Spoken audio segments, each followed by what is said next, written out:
When you're doing your makeup in a rush, you want a foundation that's going to behave every single time. You don't want something cakey, patchy, or streaky. You just want your skin to look good and you want it to blend and melt into the skin seamlessly. When I need my skin to look good with very little effort, this is the foundation that I reach for. This is the Armani Luminous Silk Perfect Natural Glow Foundation, and this is the new formulation. I actually love this reformulation so much. I really like to apply this foundation with a brush. I'm going to link the exact one that I'm using down below. This is my favorite foundation brush. And when it comes to foundation, I always like to tap my foundation in instead of drag. Dragging can create streaks, and streaks just take extra time to blend out. So when you tap the foundation, you really are just pushing it and melting it into the skin. It gives you a very flawless effect, and it actually ends up saving you time. The consistency of this foundation is nice and lightweight, so it doesn't take forever to blend in either, which is something I consider whenever I'm in a rush. Certain foundations, especially ones with thicker consistencies, can take a lot longer to blend. This foundation is more of a light medium buildable coverage, so if I want to keep my skin looking light and natural, I can just apply a little bit, but if I want a little bit more to look more flawless, it's easy to just build that up. If you have tired, dull looking under eyes and you want to make them brighter in a pinch, use this trick. I'm going in first with the Kosas Revealer Extra Bright Serum Powered Color Corrector in the shade Magic, and I'm applying a teeny tiny little bit of this right on top of the darkest discoloration on my under eyes. This is usually pretty close to the inner corner for me.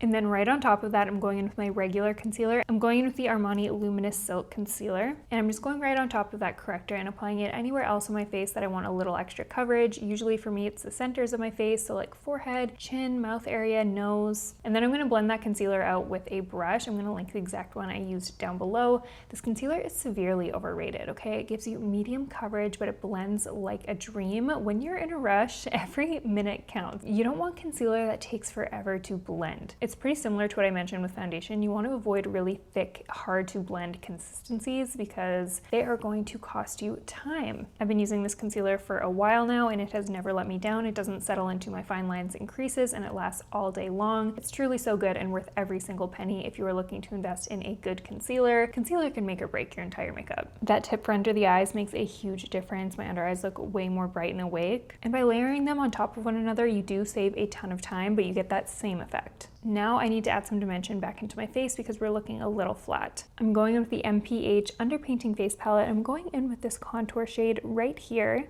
I do like going in with a contour that's in a pan because I find I get more control, especially when I'm in a rush. Going in with a stick, you can really easily apply too much, and we want to avoid that. I think we've all been there, blending away a streak of bronzer on our face. Not today, we don't have time for that. I'm just using the brush that this palette comes with, and I'm going to start just by dotting this contour right where I need it. So slightly above the hollow of my cheek, and really not applying too much of that, just starting really nice and light. And then when I have the kind of shape that I like, I just like to tap that in with the brush. Again, using pressing motions instead of dragging motions. This is going to save you time, give you a more natural effect, and really diffuse everything nicely. I like to put a little bit on my forehead as well. This is going to make our forehead look a little bit smaller, but it's also going to add a nice bronzy effect on the forehead because the sun naturally sort of hits us in this area, so it's nice to have a little bit of a bronze. And this is another little trick if you find yourself always in a rush and you just need to blend cream products really quickly. Let's say you apply something like this and it's just not blending out the way you want. I always grab this Refi dual-ended brush and I use the fluffy side, and watch how quickly this blends out. I just tap over the edges with this brush, boom, boom, boom, and as you can see, it really just diffuses everything so quickly. This is good for any sort of cream product. Like, look at that, boom, you're done. Honestly, if you struggle with blending cream products at all in general, I really recommend this brush. It just does the job so quickly. It melts any cream into the skin so nicely, and on the dense side, you can use it to kind of lay your product down, kind of like the brush I was just using, honestly. It works on the forehead too. You can apply your product kind of messily, and then just using pressing motions, push that product in using this fluffy brush, and it just kind of airbrushes it for you. Honestly, it makes my life so much easier and makes my makeup so much quicker. And then whatever's left over on my brush, I'll just kind of do a quick little dusting on the side of my nose, nothing too structured, just boom, boom, done. Blush, in my opinion, really completes any makeup look. I'm going in with the Huda Beauty blush filter in the shade Cotton Candy. This is my favorite shade. I'm just applying 2 little dots. That is really all you need. This blush is really pigmented, and again, I'm sure you're noticing a pattern, blends really easy. Melts right into the skin, gives you high impact, but not too pigmented that it's hard to work with. Okay, so now all of my cream base products are applied. I do want to lock them into place, so I'm using one of the best setting sprays on the market, in my opinion. This is the One Size Until Dawn Mattifying Waterproof Setting Spray, and I'm just spraying a nice even layer of that over my entire face. I never skip setting spray because it really does make a huge difference in how long my makeup wears, and if I can take 1 second just to mist some setting spray on my face, why not? Now we're gonna move on to eyes. We're gonna keep it simple yet effective, timeless, easy, flattering. Sometimes with big palettes, I get a bit of like decision fatigue, so I'm going in with this Daisy shadow palette in the shade 12 Warm Blending. We don't have too many colors to choose from. They're all really nice, neutral, and wearable. I just think these palettes are great. I have a ton of the different colored versions of these. I will link the exact one I'm using down below, and they're pretty affordable too. These made it into my top palettes of all time video. I'll put that on the screen if you want to check it out. I do think the tools that you use are just as important as the makeup you use, especially when you are in a rush and you want something to look good for every day. So I'm going into my Rephr 01 eyeshadow brush. This eyeshadow brush is amazing. If I could only have one eyeshadow brush, I'd pick this one. I love this one because it's fluffy, but it's also a little bit tapered, so you can get very airbrushed looks, or you can get more detailed looks with one brush. I'm gonna mix these two colors here to make my perfect crease color, and then just watch how the shadow blends into the eye socket. It is so easy to blend. These are pigmented, but not too pigmented. The brush also does an incredible job at giving me that very diffused airbrush effect. I'm really just using windshield wiper motions, defining my crease. Think of it almost as contouring for your eye. This can really make a big difference in how the overall makeup looks. I always like to add a little bit of eye contour in,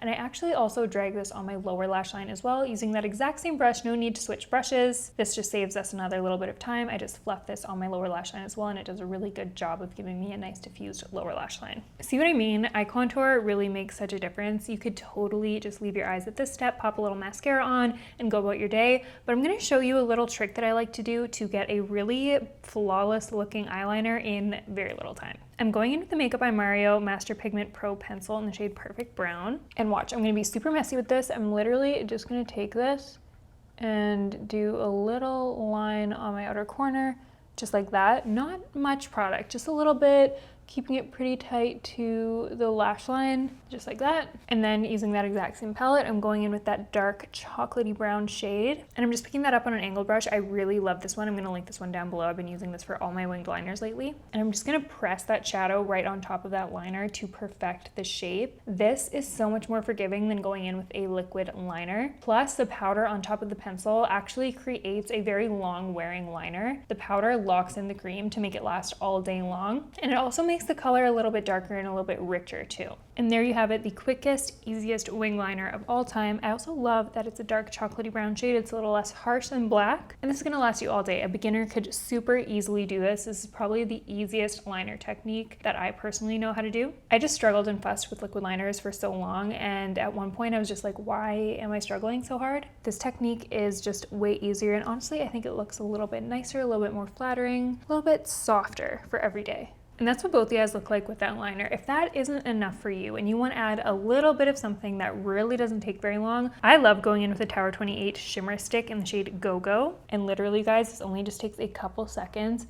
I just like to drag that stick right on the center of the eye, and then I pat it out with my finger. All done, and it just adds this nice wash of shimmer to the lid in seconds. Little swipe, tap it out. I'm gonna zoom you guys in so you can see. Hopefully the camera does it justice, but you literally have this beautiful wash of shimmer on the lids in a matter of like 30 seconds. I kid you not. Probably the easiest way to add a little something something to your eyeshadow looks when you're in a rush. Now for mascara, I'm going in with the Victoria Beckham Bast Lash Mascara. I've been really loving this one because it gives me a good amount of length and it makes my lashes look thicker without looking too thick and clumpy. It separates my lashes beautifully. It has a curved wand, which I love, so it really gives my lashes a nice curl as well. The eyes are now complete, but I do want to just make one note before we revisit the rest of the face. I am wearing colored contacts. They look so natural. I've been loving these ones so much. They're super comfy and no one ever like guesses that I'm wearing colored contacts. They look like my eyes, but just a bit more like bright. I'm gonna link the exact ones I'm wearing down below just in case you're curious. Now back to the face. I do like to layer some powders on top of creams because it really helps the makeup last longer throughout the day. Like for example, applying a powder blush on top of my cream blush, it's gonna make it look more vibrant. It's gonna add a little wash of color. It's gonna make it it last longer. I also just love the look personally of a powder on top of a cream. It just really blurs things out. I'm going in with the House Labs Color Fuse blush in the shade Pomelo Peach. I'm picking that up on a Rephr 04 brush, and I'm just tapping that right on top of that Huda Beauty cream blush we applied earlier. This is the prettiest blush color ever. If you're a pale skin girl like me, you're going to love this blush. The pigment is beautiful. The formulation is beautiful. I just love this powder blush so much. Do you see what I mean? The step only takes a couple seconds to do, but I just feel like, I don't know, I'm a blushaholic, so I just really love the way blush makes the face come alive. Especially when I'm in a rush, I don't powder my whole face, but I do like to do a little strategic powdering, so I'm going in with the Fenty Beauty Set It Down powder in the shade Lavender, and I'm just picking that up on a powder puff, and I'm gonna press that underneath my eyes, and then a little bit around my chin and mouth for a bit of added brightness, and also because I tend to crease a little in that area. This powder is so matte, so brightening, and it really does last all day. I love this powder. And then whatever's left on my puff, I just do a little blot on my forehead, nothing too crazy. Now for lips. I recently discovered this combo, and it's safe to say I'm obsessed. I'm going in with the Tower 28 one-liner in the shade Paint My Number, and I'm overlining my lips with that. This is the perfect overlining lip shade. It's not too light, it's not too dark. It's kind of like your lips, but better. But I don't know, there's something about this formula and the way it applies overlining the lips. It looks so natural. I get a lot of compliments when I wear this lip liner in particular. I'm also slightly gonna fill in my outer corners with this pencil. It's really messy, and then smudge it with my finger. It's gonna give a really nice contour for the lips. The lip combo always needs to be on point. It's one of my favorite sets of my makeup. For my lipstick, I recently discovered this color. This is the Hourglass Unlocked lipstick in the shade Tide. If you love nude lipstick and you're fair skin like me, this is so good. It's showing that there's only a few left on Sephora, so I'm gonna link this one down below because I think they might be discontinuing it. Let me just show you how good this lipstick is. I'm just gonna tap that in the center of my lips. This looks so good with so many different lip liners, and it is just the perfect nude. So obviously that color is so pretty all on its own, but I actually like to take a little bit of concealer just on the very center of my lip and just tap it right on top of that nude lipstick. This is the perfect nude lip combo. I'm obsessed. Obviously we need to finish this lip combo with the gloss, so I'm going in with the Charis Cosmetics Water Gloss. I made this lip gloss. It is so beautiful. It is the glossiest gloss ever, and it's got a little bit of a milky finish. Let me just show you. Oh. Like, are you kidding? The applicator really just glides this gloss on so beautifully. I have really deep lines in my lips as well, and this really does a good job of just like smoothing my lips out. It feels like a cool, hydrating glass of water for your lips. And that's it for my 10-15 minute everyday easy makeup look. This is the exact look I do when I want an easy, quick, everyday makeup look. This really does take me about 10-15 minutes depending on which steps I do, which steps I don't do. Sometimes I won't do liner, sometimes I won't do powder blush on top of the cream, but this is the finished look. If you guys have any quick, easy to use makeup products, leave them in the comment section down below. I am so curious. You guys influence me all the time, and I respond to pretty much every single comment, so I'll meet you there. If you enjoy these quick and easy tutorials, give this video a thumbs up and subscribe if you haven't already. It really helps me out so much. Thank you so much for watching, and I'll see you in the next one.